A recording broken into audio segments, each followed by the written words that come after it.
என் செல்ல குழந்தையே, தேய்பிறை சஷ்டியினுடைய இந்த செவ்வாய்க்கிழமையின் வெற்றி விடியலில் என் பிள்ளையே, நீ கண்கலங்கி நின்று கொண்டிருந்த விஷயத்திற்கு உனக்கான தீர்வினை கொண்டு வந்து உன் வராகி அம்மா உன் முன்னால் நின்று கொண்டிருக்கின்றேன். என் பிள்ளையே, பேரதிர்ஷ்ட வாக்கினை கொண்டு வந்து இந்த தாயானவள் என்னை நீ உன் இல்லத்திற்குள் அன்போடு அழைத்து என் வாக்கினை கேட்டு நிச்சயமாக இன்று உன்னுடைய கஷ்டங்கள் எல்லாம் அனைத்துமான தீர்வு உன் கைகளில் வந்து சேர்ந்துவிடும். என் குழந்தையே, இன்று சஷ்டி நாள் என்பதனால் முருகப்பெருமானை மனதார வழிபட்டு அவருக்கு வேண்டிய வெற்றிலை தீபத்தை ஏற்றிவை. நிச்சயமாக உன்னுடைய மனதிற்கு மிக பெரிய ஆறுதலாக அந்த தீபம் அமையும். என் குழந்தையே, வாழ்க்கையில் அவமானங்கள் அதிகபட்சமான அழுகையும் உனக்கு கொடுத்திருக்கின்றது. முதலாவதாக அவமான வாழ்க்கையில் வரும்போது அந்த அழுகை கொடுக்கும். இரண்டாவதாக ஒரு அவமானம் வரும்போது அது உனக்கு அறிவை கொடுக்கும். மூன்றாவதாக ஒரு அவமானம் வரும்போது அது உன் மனதிற்குள் ஒரு அமைதியை கொண்டு வந்துவிடும். கடைசியாக வருகின்ற ஒரு அவமானம் உனக்கான அடையாளத்தை கொடுக்கும். அதனால் அவமானங்கள் வாழ்க்கையில் வருகிறது என்று எண்ணி என் பிள்ளை அது உன் வாழ்க்கையில் உனக்கான முற்றுப்புள்ளி என்று நினைத்து இருந்து விடாதே. அது உனக்கான முற்றுப்புள்ளி கிடையாது. அவைகள்தான் உன்னுடைய வெற்றியினுடைய தொடக்க புள்ளி. அவமானம் வருகிறதே என்று கலங்கி நிற்காதே. கலங்கிய கண்களுக்கு ஒரு நாள் மற்றவர்களை பார்த்து கர்வம் கொள்ள வைக்கும். நீ துணிந்து செல்வாய்.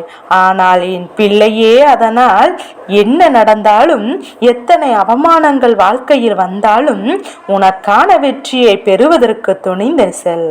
நீ உன்னையே யாரென்று அடையாளம் கண்டுகொள்வதற்கு உன்னால் எது முடியும் எது முடியாது என்று உனக்கு தெரிய வைப்பதற்கு தான் இந்த அவமானங்கள் உன்னை தேடி வருகின்றது என்பதை நீ புரிந்து கொள். என் குழந்தையே, நல்ல நாள் உன் மனதிற்கு மிகுந்த சந்தோஷத்தை கொடுக்கும்.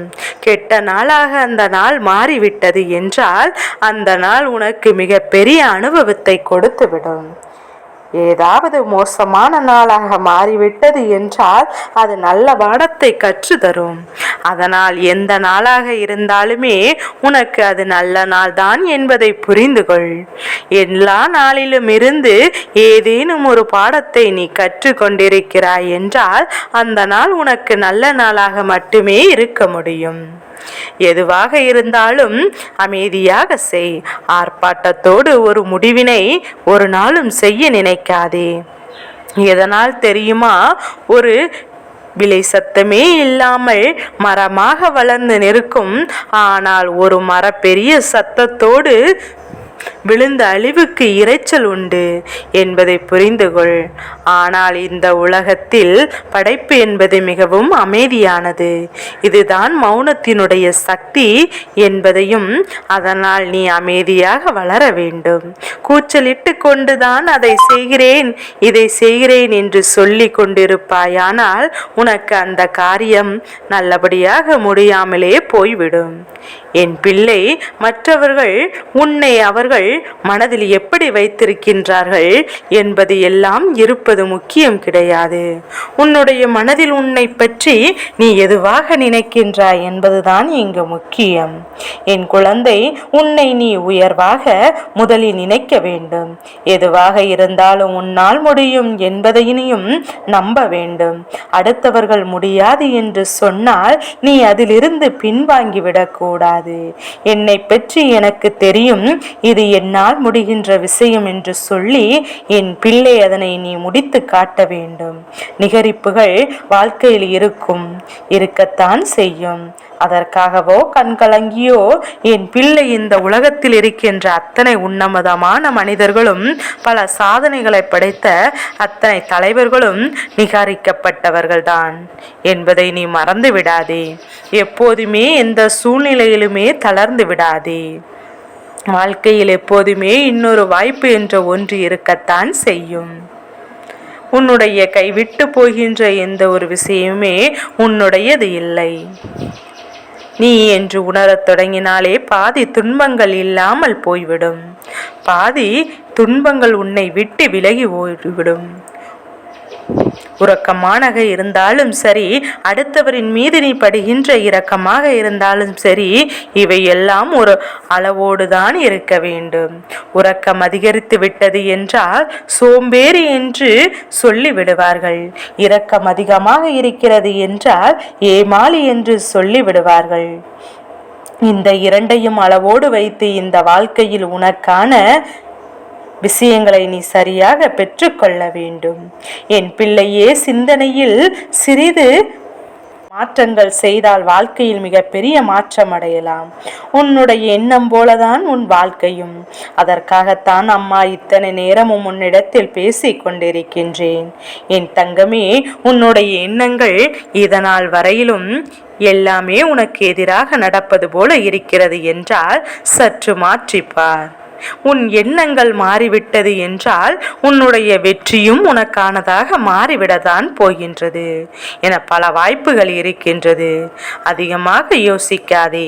எது உன்னை மகிழ்ச்சியில் ஆழ்த்துகின்றதோ, எது உனக்கான சந்தோஷத்தை கொடுக்கின்றதோ அந்த விஷயத்தை மட்டும் எப்போதும் செய்து கொண்டே இரு.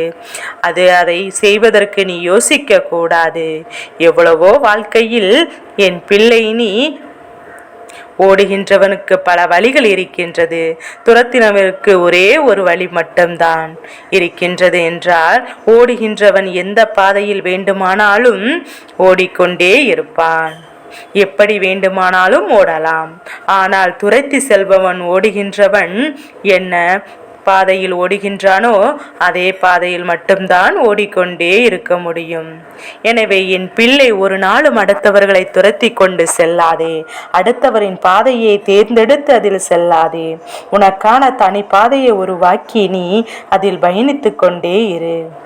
நிச்சயமாக வெற்றியடையும் வரை முயற்சியும் செய்து கொண்டே இரு. வெற்றி என்பது அடைந்த பிறகு பின்னால் ஓடி வருகின்ற யாரேனும் ஒருவர் இருக்கிறார் என்றால் அவர்களுக்கு நீ உதவி செய். இதுதான் மனித தன்மை. மனித தன்மையை இன்று இருக்கின்றவர்கள் எல்லாம் இழந்து நிற்கின்றார்கள். என் குழந்தையே, உனக்கு பிடித்தவர்களுக்கு வலிக்கும், அவர்களுக்கு கஷ்டங்கள் அதிகமாக இருக்கும் என்பதற்கான அவர்களின் சுமையை சேர்த்து நீ தாங்கிக் கொள்ளக்கூடாது. ஏன் தெரியுமா? ஏனென்றால் ஒரு நாள் அதுவே உன் வாழ்க்கையில் மிகப்பெரிய வெறுப்பாக மாறிவிடும். உதவிகள் செய்ய செய்ய இனி எல்லாம் அவர்களுக்கு உன்னை பயன்படுத்த தொடங்கி விடுவார்கள். ஒரு நாள் நீயே திரும்பி பார்க்கும்போது எல்லாவற்றையும் இழந்து நிற்பதை உணர்ந்து கொள்வாய். அன்று உனக்கு வெறுப்பாக தோன்றும்.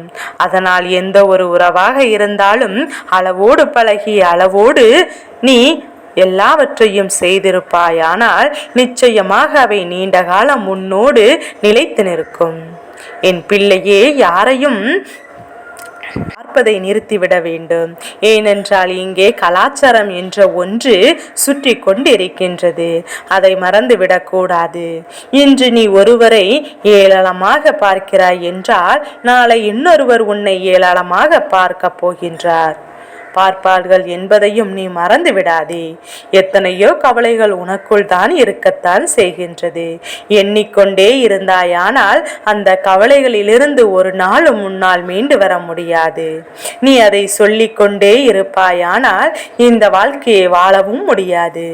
எவ்வளவு கவலைகள் இருந்தாலும் என்ன நடந்தாலும் நிச்சயமாக என் பிள்ளை, அவை உன் வாழ்க்கையில் ஏதாவது ஒரு வகையில் உனக்கான நிம்மதியை பின்னாளில் கொடுக்கும் என்று நம்பி அதிலிருந்து மீண்டு வரத்தான் முயற்சி செய்ய வேண்டுமே தவிர முடங்கி கிடக்க ஒரு நாளும் என் பிள்ளை நினைத்து விடக்கூடாது.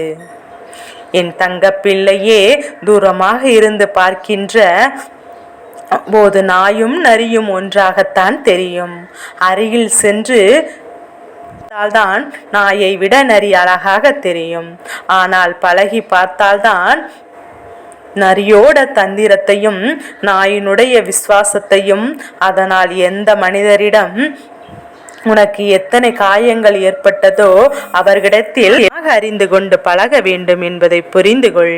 எல்லோரிடத்திலும் பேசினாலும் எல்லோரிடத்தில் பழகிறோம் என்கிற விடுத்து யாரிடத்தில் எதற்காக பழகிறோம் என்கின்ற தெளிவு உனக்குள் இருந்தாலே உன்னுடைய கண்ணீர் எப்பவும் இருக்காது. என் பிள்ளைக்கு நடப்பதெல்லாம் நல்லதாகவே நடக்கும். என் செல்ல குழந்தைக்கு இந்த வராகி அம்மாவினுடைய ஆசீர்வாதங்கள்